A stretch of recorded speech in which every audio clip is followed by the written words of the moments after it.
My fiancée said, "I'm not helping pay for your mom's surgery. That's your problem." I said, "You're right." Then I made our breakup her problem to explain. Her family group chat going silent when they found out why. Original post. I, 32 male, am, or I guess was engaged to Tessa, 29. We've been together for 4 years, living together for 2 in a house I own. I bought it before we met. She pays a small amount for utilities. I cover the mortgage. We were in the deep end of wedding planning. 6 months out. Tessa is, let's say, she has a vision. And her family, her mom Brenda, her dad Robert, her sister Kira, are all very involved. We have a family group chat, Tessa's big day. Yes, with the exclamation point. That buzzes about 100 times a day. It's all about floral arrangements, charger plates, and why we must have the string quartet, not a DJ for the cocktail hour. I'm a project manager. I'm organized. I like spreadsheets. I had a separate high-yield savings account that I'd been funding for 2 years. This was the wedding fund. It had just over $30,000 in it, which was our budget. My budget. My savings. Tessa's contribution was her vision. 2 weeks ago, my world fell apart. My mom, Judith, 61, who has been my rock my entire life, got a sudden, terrifying diagnosis. A rare kind of tumor wrapped around a nerve in her neck. The specialist, the only guy who can do this surgery, is out of network. The total cost after insurance, a joke, was going to be close to $40,000. I had $10,000 in my personal emergency fund, but I was $30,000 short. I was a wreck. I sat Tessa down that night. I was shaking. "Tess," I said, my voice barely working. It's mom. It's bad. She needs surgery. The gap is $30,000.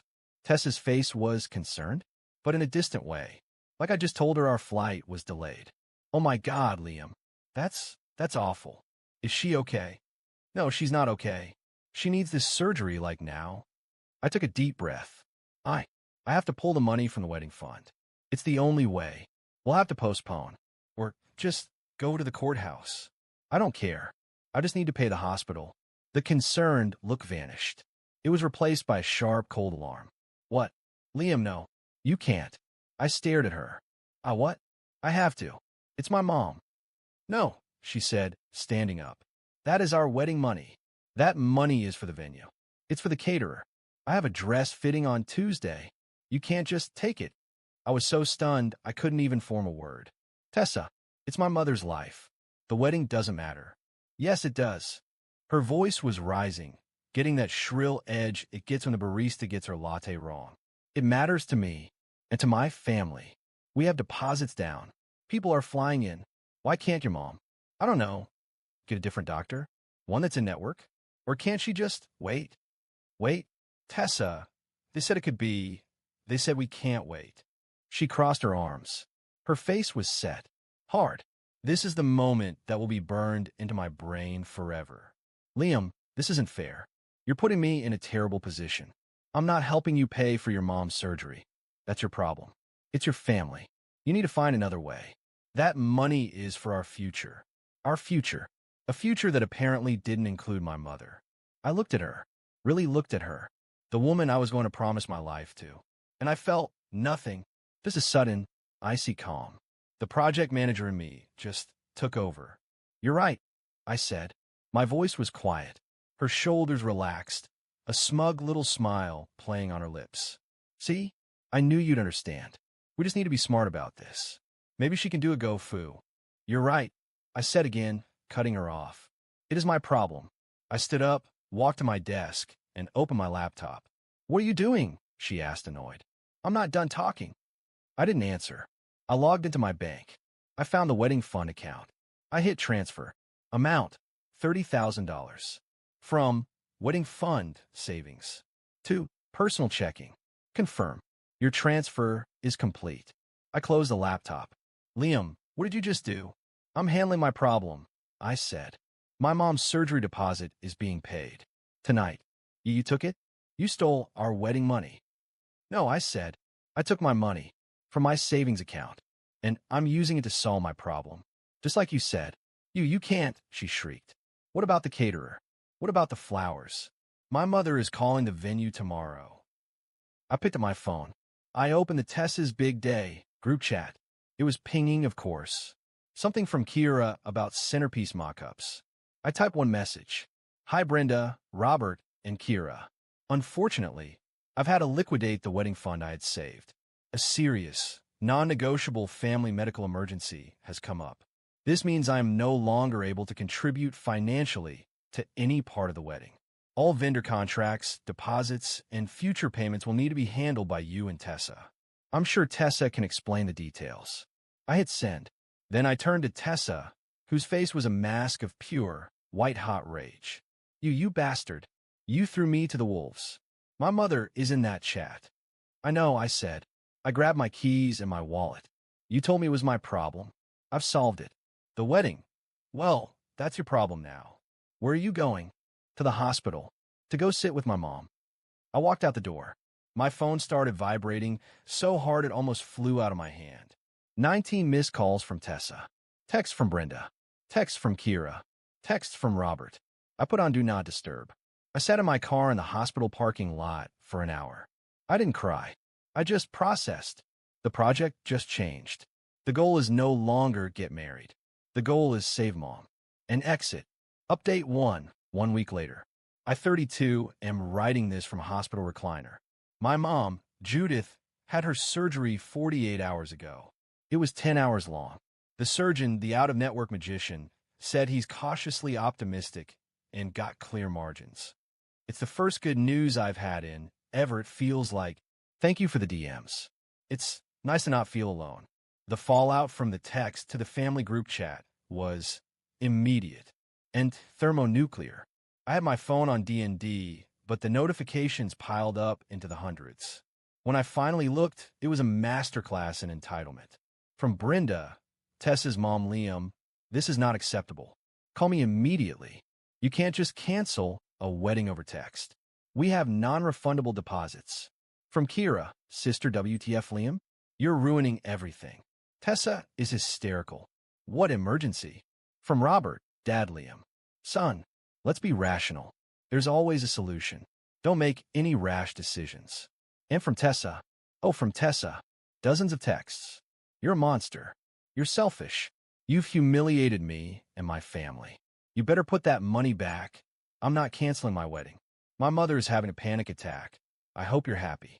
You OWE me this wedding, Liam. I didn't respond to any of them. I spent 2 days at the hospital with my mom. I slept in this crappy chair. I drank bad coffee. I talked to doctors. I held my mom's hand while she was loopy on painkillers. Tessa didn't text to ask about my mom. Not once. She just kept texting about the venue. Then, yesterday, they showed up. My mom was asleep.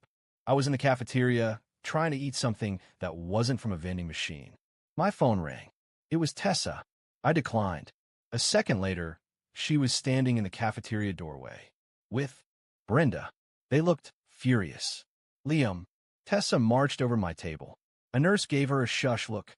You're ignoring me, she whisper-shrieked. I'm a little busy, Tessa. My mom just had major surgery. Your mom? Brenda scoffed, crossing her arms. Right. This whole thing is so dramatic, Liam. I'm sure she would have been fine. I just looked at her. Dramatic. Her surgeon pulled a tumor the size of a golf ball out of her neck. But I'm glad you, a part-time real estate agent, have a better medical opinion. Brenda's face flushed. There's no need to be rude. We are here to fix this. You've embarrassed us. You've embarrassed Tessa. I embarrassed you? I said, actually laughing. By paying for my mother's surgery? By stealing the wedding fund? Tessa snapped. That was our money. For our day. It was my money, Tessa. From my savings, which I was going to spend on a wedding until my mother's life got in the way. And what about my life? She said, her voice cracking with pure, uncut entitlement. What about my dress? I put a $5,000 non-refundable deposit on my custom gown. I used my credit card, assuming you pay me back from the fund. You OWE me $5,000, Liam. I just stared at her. A $5,000 deposit. She was worried about a dress while my mom was in the ICU. So, let me get this straight, I said, my voice dangerously calm. My mother is upstairs, fighting for her life. And you are here, in this hospital, harassing me for a dress. It's not just a dress, she wailed. It's my wedding. You're ruining it. You're selfish. You never cared about me. It was always about her. She pointed up towards the ICU. You're right, I said, and I saw a flicker of victory in her eyes. She thought I was caving. I'm selfish, I continued. I'm selfishly choosing my mother's life over your party. I'm selfishly choosing to end my relationship with a person who would ask me to make that choice. And I'm selfishly going to ask you both to get the hell out of this hospital before I have security do it. Brenda looked appalled. You wouldn't. Try me, I said, pulling out my phone. She's your daughter. I'm sure you'll figure out how to pay for her dress. This isn't over, Liam. Tessa yelled as I walked away. You still live with me. You still have to come home. This is my house, Tessa, I called back over my shoulder. I bought it in 2018. And no, I don't. I had a friend of mine, Alistair, go to my house that afternoon. He's built like a linebacker. He went with a police escort. I called the non-emergency line, explained I needed to retrieve personal items, and my fiancée was becoming unhinged. Alistair packed 2 weeks' worth of my clothes, my work setup, and my toiletries. Tessa was apparently there, screaming and crying the whole time. Alistair said he just put on his headphones. While he was there, I made another call. To a lawyer. I'm not just ending a project. I'm starting a new one. Operation Eviction. Update 2. The final update. I'm back in my own house. It's quiet. My mom, Judith, is here with me. She's recovering on the pull-out sofa in the living room, watching old movies, and she's going to be okay. She's complaining about the food I'm making, which is how I know she's really back. It's been 6 weeks since the hospital confrontation. This was a war, not a big, flashy one. A quiet, procedural, paperwork war. And as a project manager, I live for that. Tessa did not, in fact, move out. After Alistair retrieved my things, she doubled down. She refused to leave my house.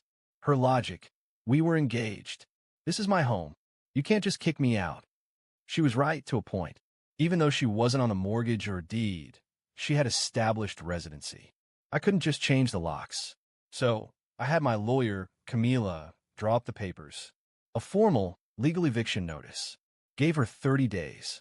Tessa's response? She got her own lawyer.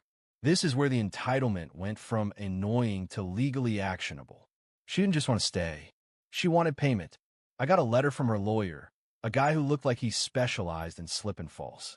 It claimed that Tessa was entitled to the $5,000 for her non-refundable dress deposit, an additional $15,000 for her emotional distress and social humiliation from the public cancellation of the wedding, $10,000 for her contributions to the household and unpaid domestic labor during the 2 years she lived with me. And the grand finale, she was demanding I sell the house and give her 50% of the equity, claiming it was a shared marital asset in all but name. I read the letter. I drank a very large scotch. Then I called Camila. This is a joke, right? It's a nuisance suit, Liam, she said, sounding tired. It's an intimidation tactic. She's hoping you'll panic and pay her something to go away. I'm not paying her a dime. Good, Camila said, because we're not just going to respond. We're going to educate.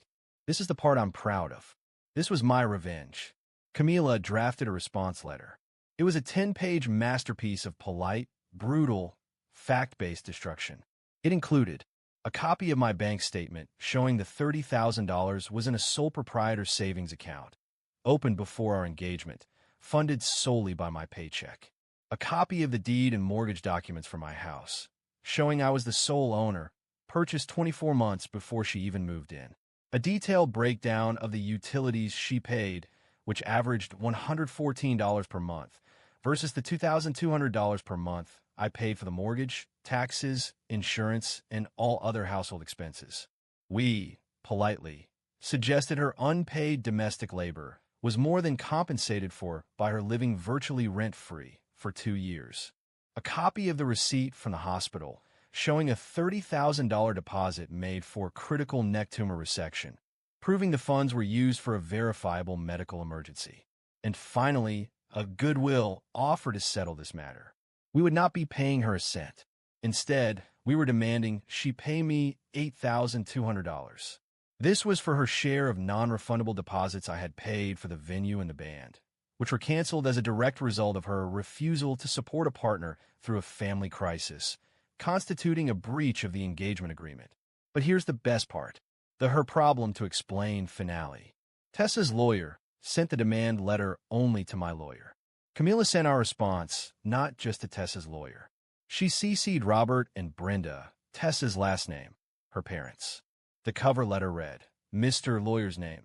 Given that your client's parents, Mr. and Mrs. last name, were active participants in all financial and logistical planning for the canceled wedding, as evidenced by hundreds of messages in the Tessa's Big Day group chat, we are including them on this correspondence to ensure all parties are fully apprised of the factual and legal realities of this situation, and to prevent any further frivolous claims being made on Ms. Tessa's last name. Behalf.